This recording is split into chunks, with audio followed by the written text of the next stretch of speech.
நம்ம Ashwin sweets and snacks export பண்றதுக்கு 7373041434 மற்றும் www.ashwinsweets.com கான்டாக்ட் பண்ணுங்க.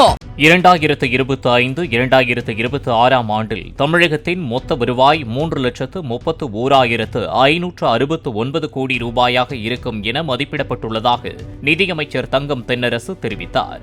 இதில் சொந்த வரி மற்றும் வரி அல்லாத வருவாய் மூலம் மொத்தம் 2,49,714 கோடி ரூபாய் கிடைக்கும் என அறிவிக்கப்பட்டுள்ளது.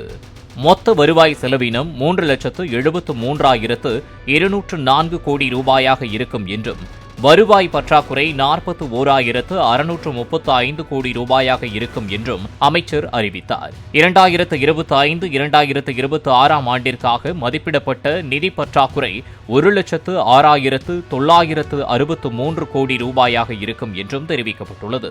மொத்த உள்நாட்டு உற்பத்தியில் நிகர கடன் அளவு 26.07% இருக்கும் என மதிப்பிடப்பட்டுள்ளதாக அமைச்சர் தெரிவித்தார். நம்ம Ashwin sweets and snacks export பண்றதுக்கு 7373041434 மற்றும் www.ashwinsweets.com கான்டாக்ட் பண்ணுங்க.